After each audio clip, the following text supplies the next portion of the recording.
We are here today with author, TV and radio host, the founder of The Blaze, the often outspoken Glenn Beck.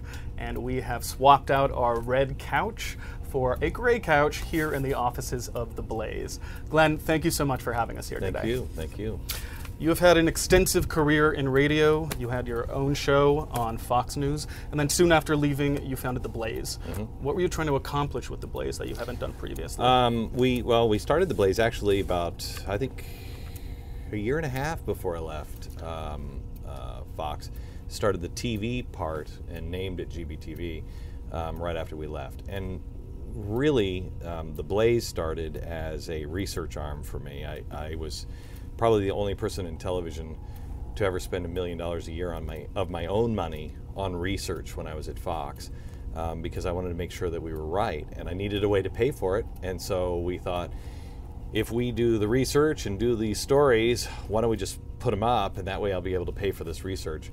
After that, it really, once it became fact and not theory, it really became, why don't we try to build a platform that is different than the rest of the media, that has a different point of view, that doesn't look at things as left and right, but right and wrong, and certainly doesn't see Republican and Democrat as the box that we have to play in. And what do you think distinguishes you from all of the other outlets that are out there? We don't see,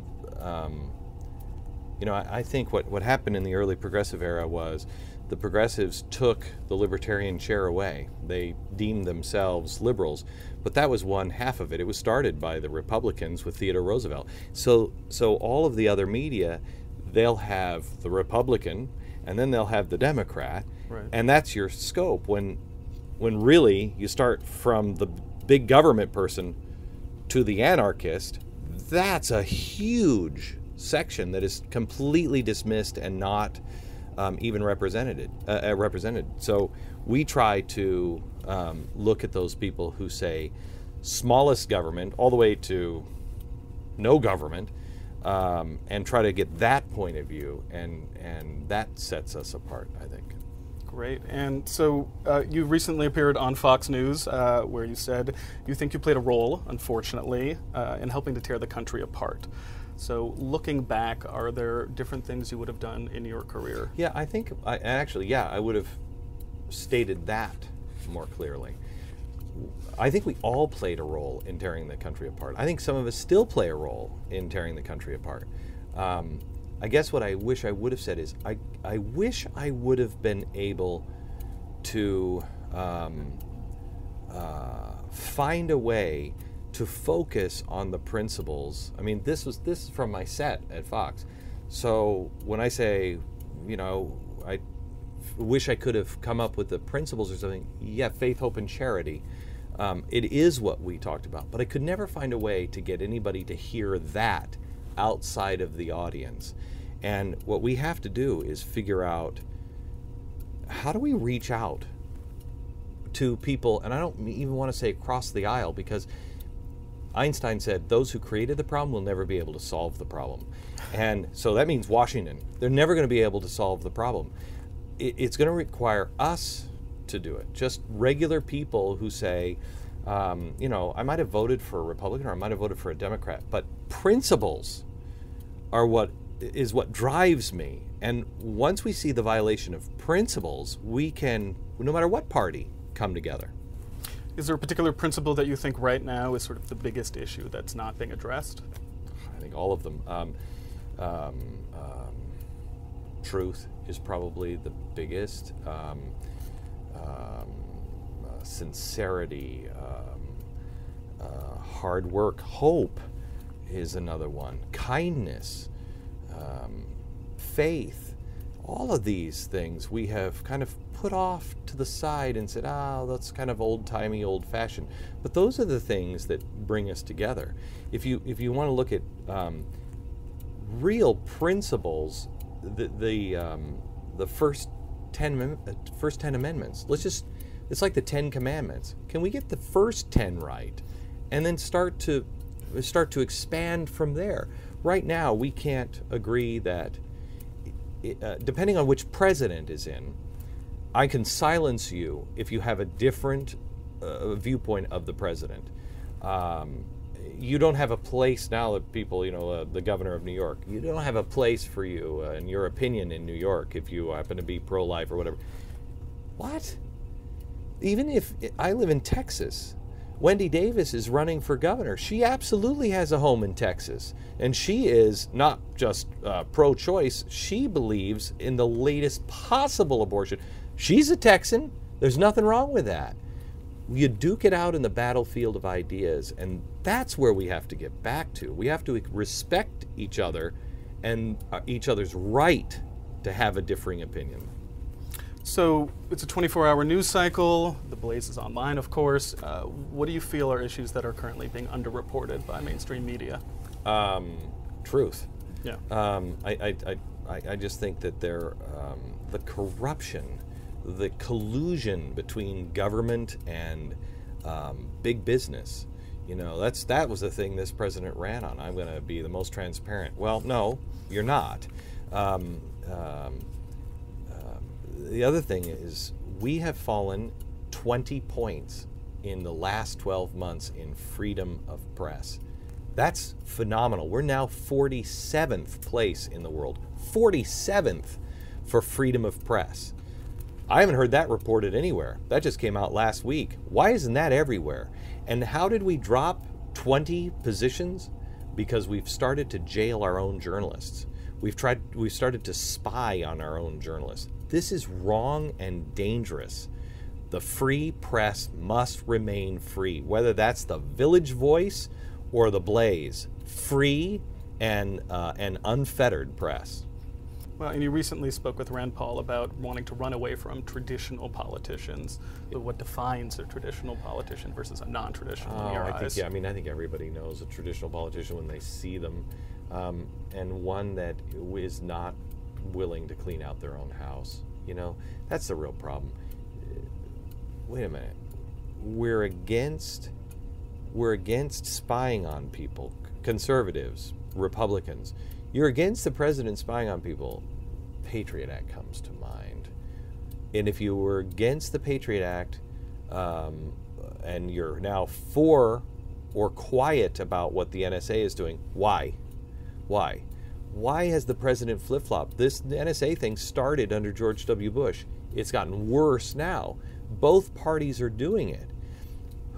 These people who will say one thing and then get into power and do exactly the opposite are the traditional politicians. I'm done with it. And I think the American people are done with it. They want somebody, quite honestly, they are looking for the people that started the original Republican Party.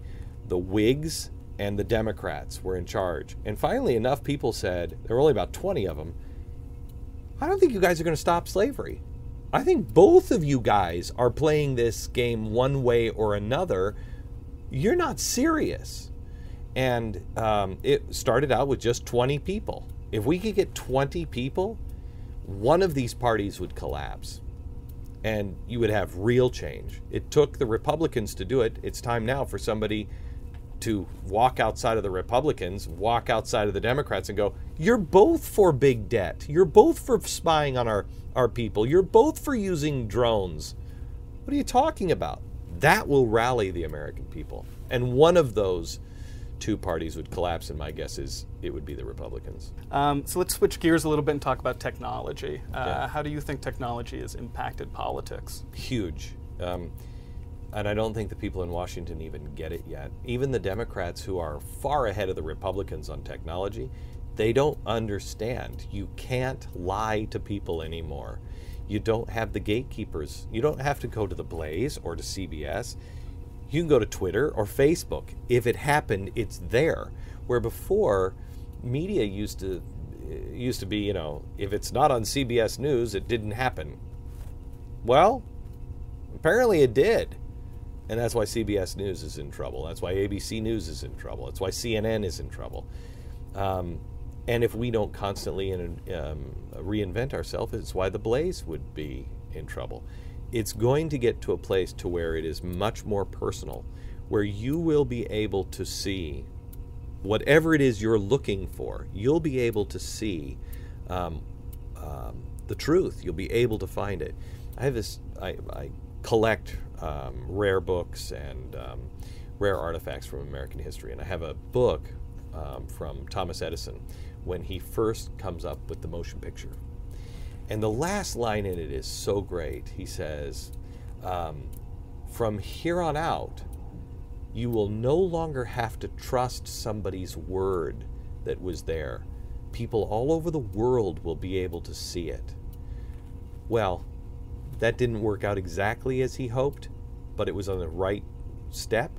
Now, between iPhones that can record everything and the internet that can instantly publish, Thomas Edison is right. It is so empowering what's happening right now, and it is so great what's happening. You will not be able to put the genie back in the bottle. The thing that makes me somewhat optimistic about the future is the fact that technology gives us the real opportunity, for the very first time I believe in human history, to really taste freedom. And all that that means, really taste freedom. You can be heard anywhere in the world. So you've had a very long career. What continues to make you passionate about what you do? The future possibilities, I guess.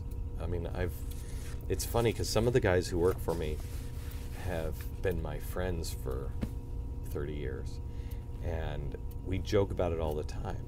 I mean, when I was driving my beat-up 1971 Thunderbird, and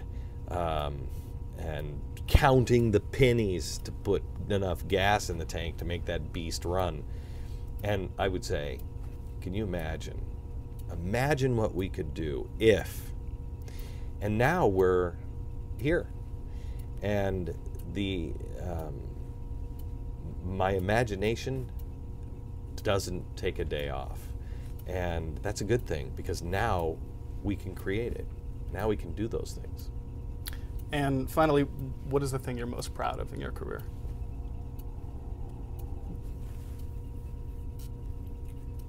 I don't think I've created it yet.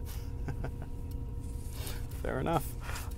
Glenn, thank you again for having us here. I really do appreciate it. We're looking forward to seeing what both you and the Blaze have in store for us ahead. You come down to Texas and we'll blow your mind. I'll show you some things. Absolutely. Good. Thanks again. Thank you. Appreciate it.